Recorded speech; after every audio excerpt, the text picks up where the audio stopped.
Morning traders, it's Peter Thompson, senior mentor of 1 Billion Signals, sponsored by Merit Forex. It's been a while since our last video as I had a long weekend, but I'm here, get back to analyze the market for you. So interesting, the American indices started continue pushing up actually, even though there is no fundamental reason. Yes, some of you are going to say, yeah, but they started distributing the vaccine. But bear in mind that it's still, I believe, it's going to take some time to see the actual effect on people who actually going to get vaccinated. On top of that, there are many who actually don't believe in these vaccines. So let's see how the market is going to react. But I think as long as we see the American indices pushing up, we are getting closer to the drop that we've been all expecting. So what do we have? What do we have on the market, on the economic calendar this week? Yesterday, Monday, sorry, IVPMI for Canada red and GDP green for Japan. Nothing much. Tuesday, yesterday, we got German economic sentiment, which went green. It was released green, and as you can see, the euro is trying to still push up, even though on the top on the chart you can see on the top it's trying to push to the downside. It really depends how the indices are going to react. Today we can see another push to the upside, but I think, just to repeat myself, as long as it's going up, it's pretty possible to see big drop, bigger and bigger, because from as long as the price is going higher and higher, the drop is usually bigger. So it's a matter of time to see. I think till the end of the week we can see this drop. Wednesday, today we have interest rate decision for Canada, 3 p.m. GMT, very important event for Canadian dollar. We're gonna take a look at the chart in about a minute. And crude oil inventories, 3:30 p.m. Thursday, tomorrow we have 7 a.m. GDP, manufacturing prediction, and monthly GDP in UK. Great British Pound is tried actually to make the correction that we are waiting. We're gonna take a look in about a minute, but I still believe we're gonna see very decent correction of all the major currency pairs.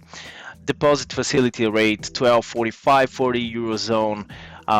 Monetary policy statement, same time, of course. Interest rate decision, same time, 12.45 for the euro on Thursday. Core CPI for USD for United States, 1:30. Initial jobless claims, 1:30 p.m. And very important events for the US dollar. And ECB press conference, exactly the same time, 1:30 p.m. But on Friday we have PPI for the US, and this is how we're gonna finish the week. I would say the week is gonna be kind of like average. No super important events like a lot of interest rates, Federal Reserve interest rate, for example, or NFP. So we do expect average volatility.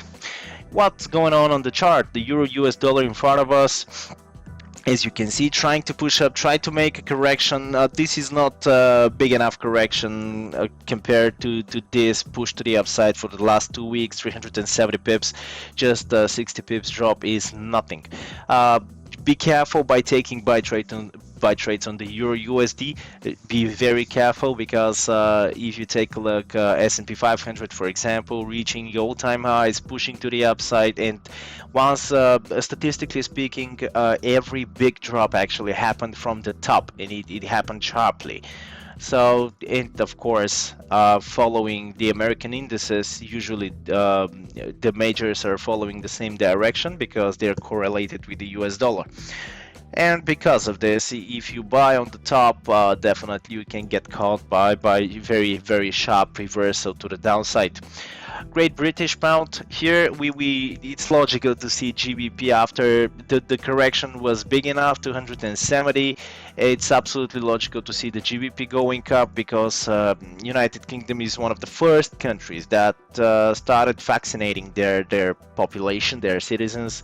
So that's why if we see positive effect from the vaccine, this is going to be in favor of United Kingdom and the Great British Pound, respectively speaking.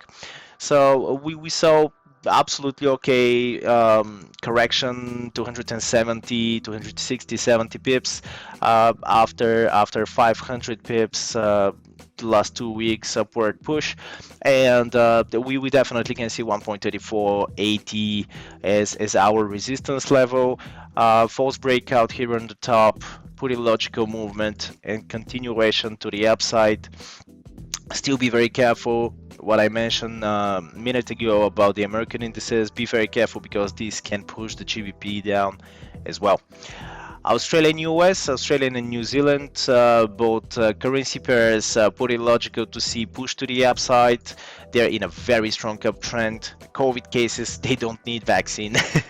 COVID cases there are pretty few in Australia and New Zealand, two countries with very, very low percentage of COVID infected people. So Australia and US, small correction, pretty normal. We're gonna see probably the correction of the Australian and New Zealand. Once this correction that we've been expecting happen, we're gonna see probably much lower, like volatility, much lower size than the GBP and the euro. So that's why Australian and New Zealand are pretty good currency pairs for buying, but on the right, of course, level. And New Zealand just completely ignoring what's going on and pushing up and up. But New Zealand as a country is in a very good position currently. USD Canadian, pretty logical drop. We see very strong downtrend. To be honest, I expected correction here on the support level. The price tried to push here, and after that 200 pips drop. US dollar is melting. Very, very interesting. Let's see where it's going to stop. Just the Federal Reserve printed a lot of money to support the businesses and their people in US, and this is the impact when you print such an amount. This is the impact for the currency. US dollar is melting currently, and any moment it can make a correction. So just this is how actually the market behaves. Lower lows, lower highs in a downtrend. So we need to see correction before we take any short trade, but the USD CAD is absolutely short. Crude oil tried to push higher, reached new resistance level. I'm going to switch this support to a new resistance, 46.30. As you can see, slight correction, again test, trying to push down. Crude oil inventories is very, very important today to see what's going to happen. Crude oil is waiting, I think, the vaccine impact or the vaccine effect to see simply the people who are trading crude to see how it's going to affect, and if there is an effect, definitely crude is going to go up. But other case scenario, we can see crude to 34.60 again. Such a positivity, honestly speaking, is kind of a little bit in advance. I don't think the crude is this upward push is based on fundamentals and a lot of demand, because simply during the weekend, before the weekend, crude oil, the demand for the crude is going lower. Usually before the summer is going higher because people start traveling, and this is why there is no big logic about this upward push, rather than, of course, speculation. USD Swiss, pretty normal as well, like USD CAD, absolute downtrend, breakout of the support 0.90 in order to make 130 pips drop. And right now, exactly as USD Canadian, we do expect correction to the upside. and it can be sharp, something like this one. So be careful. Absolutely not good idea to take any buy trades on the euro and on the USD Swiss franc, simply because you don't know where USD Swiss is gonna stop. Rather than this, just wait for correction to the upside. USD Japan on the other side is waiting for something. We're in a downtrend, as you can see. The price started creating something like triangle formation. Usually after such a triangle formation, as you can see here, for example, you can see very big drop couple of days in a row. Here we have a triangle formation as well, so pretty much the same here. So we can definitely see in the upcoming days big drop of the US, the Japanese. Just be patient with this one, because we don't know when actually this rectangle is going to be broken. So thank you very much for watching, guys. I really hope you enjoyed this video. Of course, thumbs up, shares, and like us on the social medias. Subscribe to our YouTube channel, and expect my new video on Monday. And enjoy the weekend. Bye bye.